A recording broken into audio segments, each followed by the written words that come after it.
Halo, hai sahabat semua, kembali di Zamrud Channel bersama saya Budi Okta Nugraha. Ya, pada video kali ini saya akan membawakan sebuah tema yang berjudul berkah yang tersembunyi dari musibah atau kesakitan. Ya, jadi judul ini yaitu saya mengalami sendiri, ya. Saya merasakan pengalaman pahit itu. Jadi dulu saya terlahir bisa melihat, saya menjalani kehidupan ini. Saya sekolah dari sekolah dasar, SMP, SMA, sempat kuliah sebentar. Saya bisa melihat dunia ini begitu indah. Dunia ini penuh dengan warna-warni. Saya bisa melihat begitu banyak orang yang tersenyum. Akan tetapi menginjak usia saya ke 20 tahun, saya harus kehilangan penglihatan saya. Sesuatu yang sangat berharga. Saya harus menerima kenyataan yang pahit.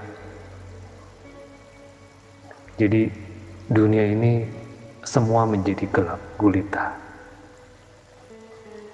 Ya, siapapun orangnya pasti merasa sedih.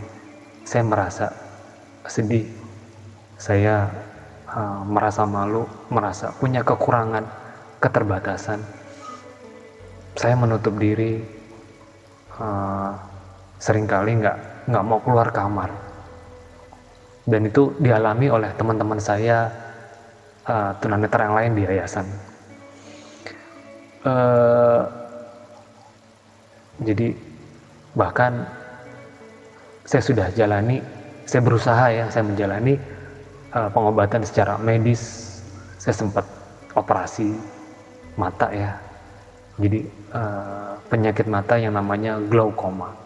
Jadi glaukoma itu adalah penyakit mata di mana tekanan di bola mata sangat tinggi dan itu merusak saraf-saraf di belakang mata. Dan kalau sudah saraf-saraf mata itu rusak, dia tidak bisa meregenerasi sel. Nah, itulah sebuah kenyataan yang pahit. Jadi saya bahkan kalau kita tidak menerima, kita tidak ikhlas, saya semakin terpuruk. Jadi saya juga berusaha untuk pengobatan ke yang lain alternatif. Tapi ternyata Allah itu tidak diam, Tuhan tidak diam. Saya diketemukan oleh seorang filosof, seorang pembimbing saya yang sejati. Jadi dengan bimbingan beliau, saya belajar untuk menerima kenyataan hidup ini, belajar untuk ikhlas, belajar untuk sudahlah buat hidup ini bukan untuk dipikirkan, hidup ini untuk dijalani. Itulah saya perlahan saya mulai ikhlas, saya mulai menerima kenyataan hidup ini. Ternyata perlahan hidup saya kembali bersemangat. Jadi yang mahal dari beliau adalah saya dikenalkan dengan nurani. Jadi setiap orang itu ada 3 unsur ya. Jadi pertama ada jasmaninya, rohani, dan ada nuraninya. Jasmani dari rahim seorang ibu, rohani itu dari ibu pertiwi, dan nurani itu dari Allah. Nurani ini Allah diibaratkan matahari ya, yang bersinar terang.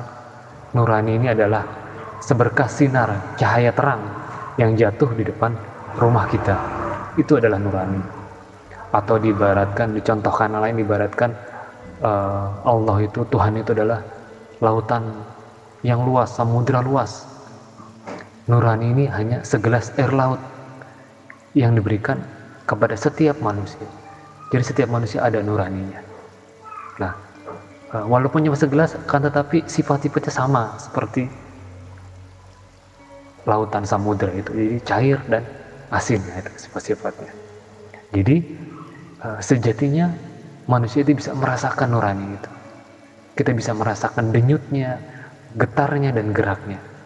Jadi dengan gerak nurani inilah saya kalau di rumah itu suka bersih-bersih rumah, suka bebenah.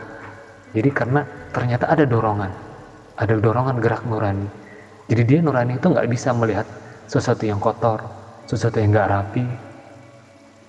Nurani itu nggak tertib, maka nurani itu akan bergerak untuk merapikan, berbenah, untuk mentertibkan, membersihkan, ya seperti itu. Jadi kenapa banyak orang yang nuraninya itu tertidur, nuraninya pasif, karena tertutup oleh ego-egonya, oleh keserakahan, nafsu, ketamakan, rasa benci, dendam, dan yang lain sebagainya. Jadi ya Tuhanku, saya bersyukur karena saya mengalami musibah, akan tetapi saya bisa merasakan, saya bisa mengenal nurani, saya bisa merasakan nurani. Ya Tuhanku, terima kasih atas musibah ini. Kalau musibah itu mendekatkan diri kita dengan nurani, adalah sebuah karunia.